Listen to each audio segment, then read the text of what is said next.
I'm the junior manager here at the restaurant. I'm supposed to walk you through the job as our new security guard. From your resume, I can tell that you're already a well-experienced guard. But, it's protocol, so I have to walk you through the basics anyway. So, let's get started. We have security cameras all around the restaurant, and if you bring up the camera panel, you'll be able to view the feed from each camera by pressing the camera buttons on the minimap. Now, our lights are always off during the night, obviously because it'd be a waste of power to leave them on all night. So to actually see something on the cameras, you can activate the camera system's night vision mode. You activate night vision by clicking on the button of whatever camera you're currently viewing.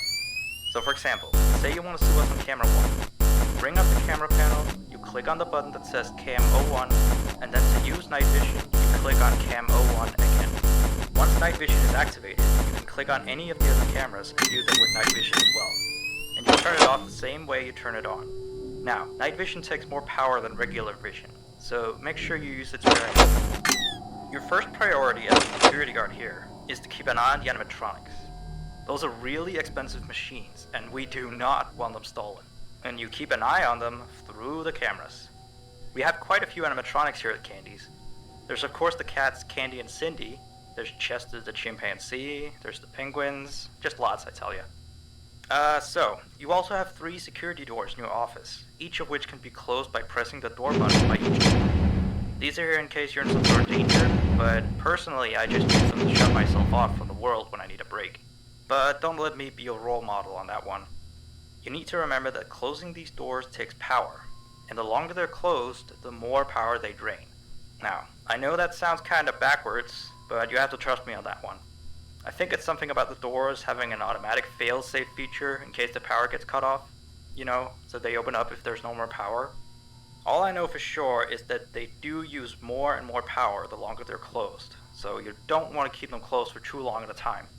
Now, the reason I keep mentioning the power is because the restaurant uses a backup power generator at night, which only has a certain amount of juice in it. So anything from viewing the cameras to using the security doors takes power. You can see how much power you have left on the computer on the desk in front of you. Try not to run out of power. If you do though, you won't be stuck in the office since the doors will always open up anyway. Oh, and one last thing. The animatronics aren't completely turned off at night, so they might start walking around a bit. But just be careful not to let any of them into the office, cause we have stuff in there we don't want damaged or anything. Though don't bother with the ticket booth door, they won't attempt to get in through there. That should be all. You'll hear from me again on your next shift. Have a good night.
1.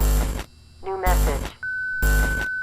Hey there. I put up a note today to gather some intel on the animatronics from the other employees. Just to get a list of the issues we've had with them. They've written down some stuff here for you, so let's see. Alright, so obviously the animatronics walk around at night, you know that by now. They try to get to places they shouldn't be. Yep. They act weird after dark. Yep. They don't like adults. I mean, I suppose. They always seem nice around children. Around us employees, they just kinda stare at you. I always thought they just hadn't been coded to interact with anyone other than children. But some of the other employees have felt threatened by them now and then.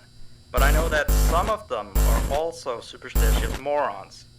So who knows if they just became scared when the animatronics looked at them in the eyes or something. Anyway, one last thing on the list here. The last penguin interferes with the system. There's a sentence I never thought I'd say. We have these penguin animatronics as waiters. They take people's orders and whatnot. We used to have 3 of them, but 2 of them broke down and haven't been fixed yet. I think they're referring to the 3rd penguin that still works, or, well, apparently it doesn't quite work. So yeah, definitely don't let him into the office. His presence alone could probably destroy our systems. Well, that'll be it for now. I'll be sure to leave another message for your next shift.